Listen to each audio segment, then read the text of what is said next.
Good afternoon, guys. I am here to show you the house. It is pretty much complete. Not really. We have already asked for our occupancy inspection. However, there was a few things when the building inspector came that we have to fix up. So we do not have occupancy yet, but once we have that done, it was just a few things like the sump pump pole had to be sealed with a different type of lid, which they never mentioned before. It's been in since the footing, and I'm trying to think of what else. The door downstairs into the garage has to be self-closing, self-sealing, self-latching, and we knew that going into the inspection. However, we just told her it would be done. What else? Anyways, there was a few things that needed to be done, and then after our occupancy inspection is the final inspection, and final inspection consists of everything done in the house, which is very difficult, which is a little more complex than just everything finished, which I'll get into eventually. But yeah, so I wanted to show you what we've gotten done since mom and dad moved in, and well, actually before they moved in or after they moved in. Some things before, some things after. We've been working. Currently, everybody is sick, down and out, except for mom and I. And yeah, so I still have work to do. Kyle's laying on the couch and Damien is just watching some TV. He's finally just getting over his sickness, I think. He's been throwing up and on the toilet for over a week now, which is not nice. So anyways, I just wanted to start off the vlog and show you what we've gotten done. So here is the living room, which you guys kind of saw. We had finished this before mom and dad came in, but all of the transition around the edges are now complete. They have some touching up to do, but the hardwood is complete in here and the transition is complete. You guys know the tiles are done. Future editing Tiffany here. Forgot to add in, we did get this vanity for $800 on a buy and sell site. So we installed that. And this is the progress on the kitchen. So I have been working on getting, well actually first things first is we have our countertop, which was actually done when mom and dad moved in, which I'll kind of insert clips now. But we made this countertop. So this is a plug. So it has the 220 amp outlets and the USBs. So that's there. But we made this countertop out of laminate, and dad put oak strips and we routed this, and I stained this. And you can see that the island is pretty much stained. I have some style pieces to go in between, and then some corbels as well to hold the overhang, because it's a 14-inch overhang, which is too much. The more you lean on it, the more it'll just bend. So we want some corbels. But I bought these chairs here from Wayfair, set of 4, not sponsored. And you can see all the way around that I've stained the outer edges of the cabinets. We have a working dishwasher, and you can see these cabinets are all stained. Same with here.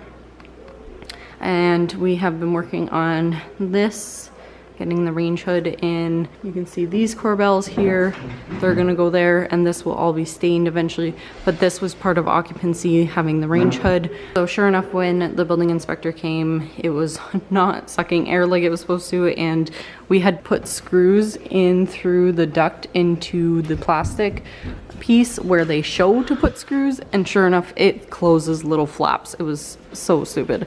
But anyways, it's working. That was all fixed while she was here. But yeah, so this is our big project, and obviously you can see there are no doors still. I have this panel here all stained, the fridge panel, and it's just being held by some pieces right now. And then when mom and dad moved in, we had a bunch of plywood set here for the pantry cabinets. We took all of that downstairs, and we also set up a workout area downstairs. But again, mom and dad are moved into Bibba Girl's room. Matthew and Sophia are in our spare room. Damien's still in his room, and you guys saw our room. But this is the biggest thing here.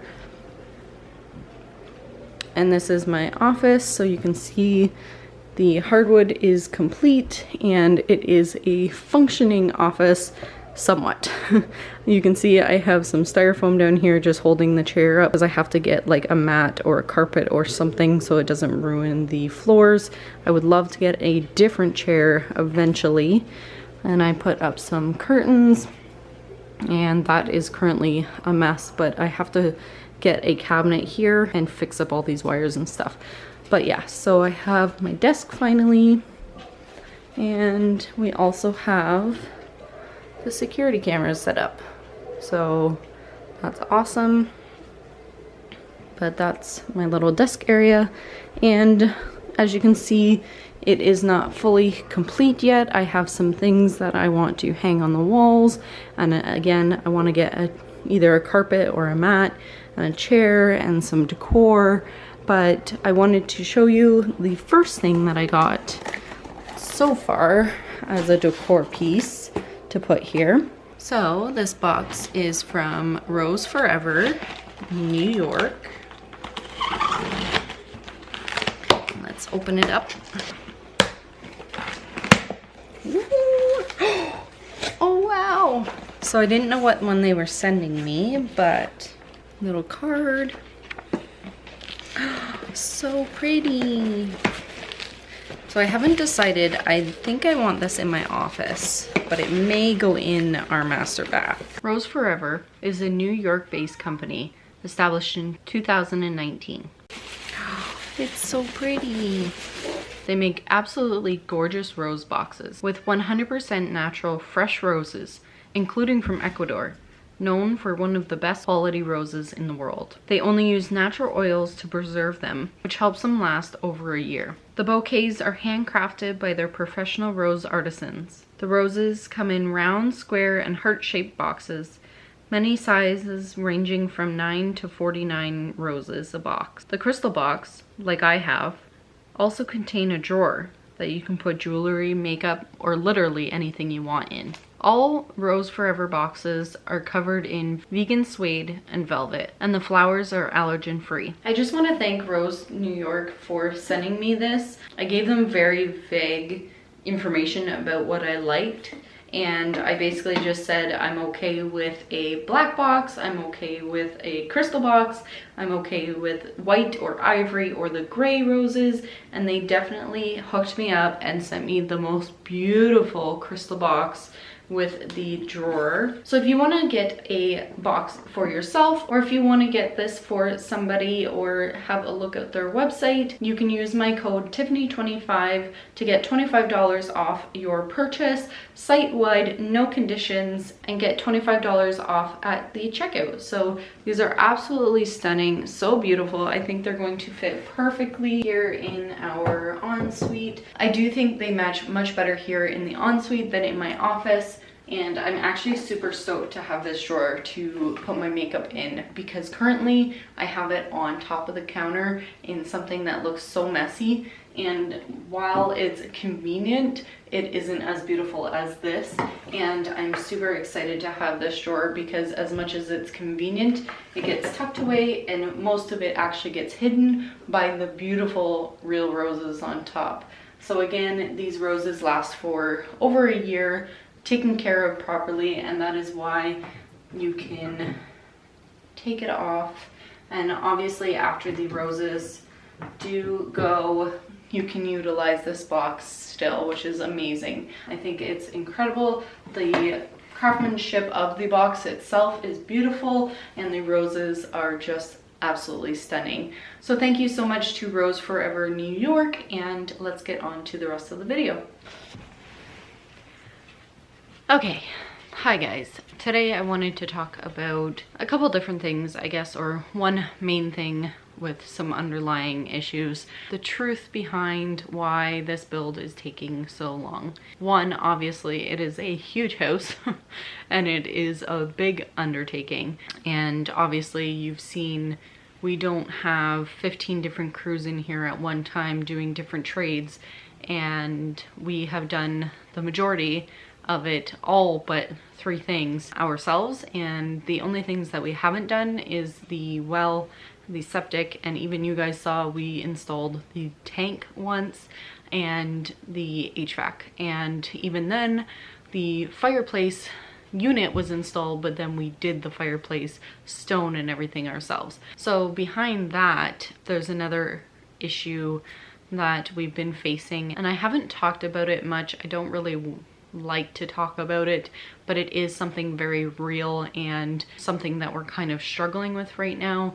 But basically, when we decided to build this house, we sold our old home. The market was not where it's at right now, and we sold at a decent price, which we thought at the time. We managed to have some cash left over, which helped pay off our trailer and a few other little things, but the trailer was the main thing. And then we had some cash to buy property, and then we had cash left over, and I'm gonna say the amount, but $89,000 to help us build or start building. So basically, when you go into the bank, they want you to have the land already, and they want you to have $100,000, and that was through our original bank. However, we found a different bank that kind of had a little bit different of, how would you call it, requirements. And I believe you still had to have the property, but you didn't have to have $100,000 cash and like rent money on top of that and all these different things that our original bank wanted. And so basically we were good to go. We asked for $146,000 on top of what we had, and our total cost to build this was going to be roughly $250,000 with the land included, which we purchased for $40,000. Now, in the meantime, with all that happening, we started this build in, I believe, was it 2019? We bought the property in 2018, I believe. We started building in 2019. And at that point, everything was going good. You guys know we cleared the lot, and we instantly came up with some issues of the land being the grade the way it is. We ended up with what we thought stakes for the property line, and that was awesome. We thought we were saving money. However, because this is under an acre lot, we actually had to pay a company to do the grading survey, which we actually did, and that was about $8,000. So right off the top, that was a huge setback, but at the time it didn't feel like obviously it felt like a setback at the time, but it didn't affect us. We could keep going. So as time went on, obviously, you know, there's different things that come up, and the main thing being, obviously, baby girl's passed away. So February 2020, which is now 3 years ago, which is absolutely insane. I cannot believe that she's been gone 3 years. But basically, at that point, we were left with a chunk of money from her life insurance policy, and that mainly covered her funeral, her burial, and all of that. But we did have a little bit of money left over to put into the house, which was amazing, and we were so thankful for that in such a horrible time. However, there was another setback. COVID happened, and the prices of everything skyrocketed. Everything to lumber, and then after lumber, certain building things went up as well, and it just seemed like from that point on, things would double and quadruple, and it made it really difficult to purchase things that I had originally intended on. And so I had to do some working around that and finding things from like Habitat for Humanity and thrift stores and stuff like that, and go online and look at marketplace and buy and sell sites. So a lot of this home, as much as it's brand new, we have also found things discounted through buy and sell sites and stuff like that.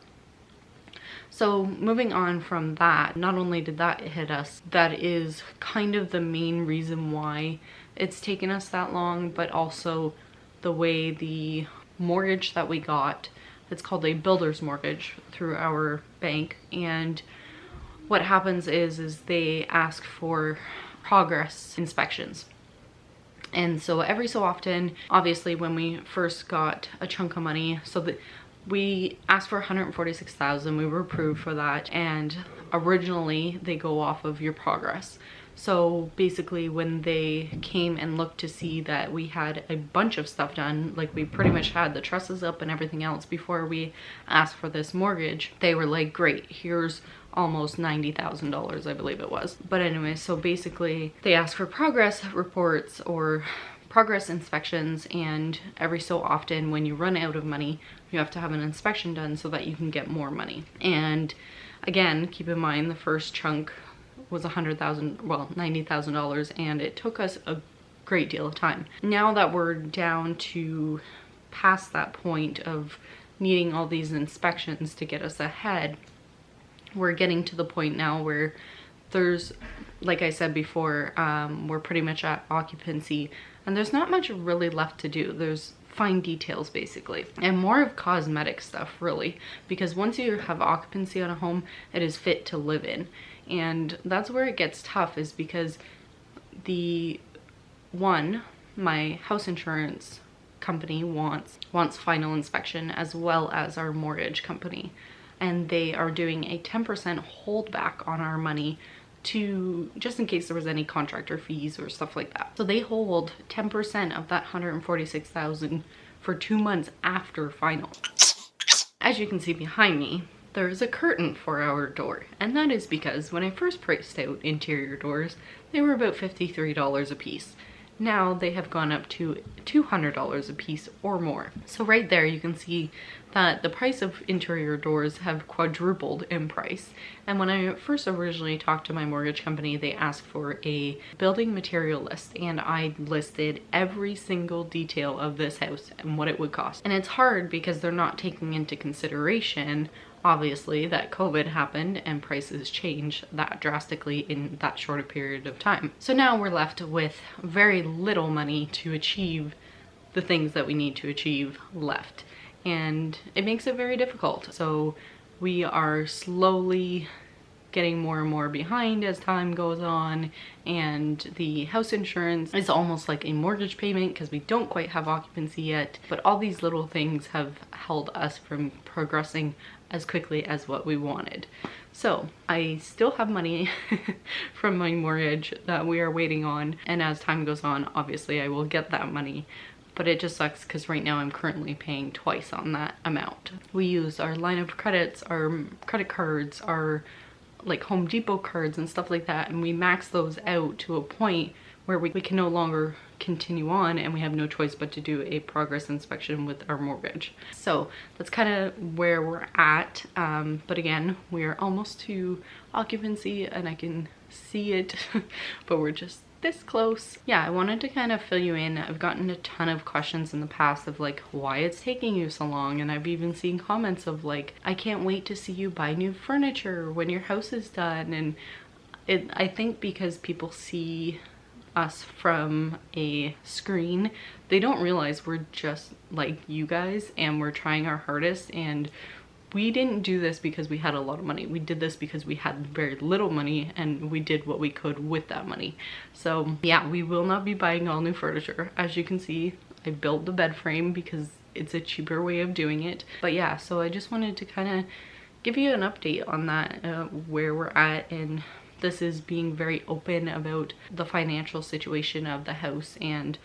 But yeah, I wanted to finally open up a little bit about that and why it's taking a little bit more time. And obviously, I mean, there's weather and, you know, all those unpredictable things, but for the most part, that is kind of where we're at, and I figured I'd sit down and talk to you about it today. So anyways, I wanted to thank Rose Forever in New York for sending me that beautiful box of roses, and if you want to check them out, I'll have all their information down below, and you can get 25% off with code Tiffany25. So thank you so much for watching, and we will see you in our next video. Bye guys.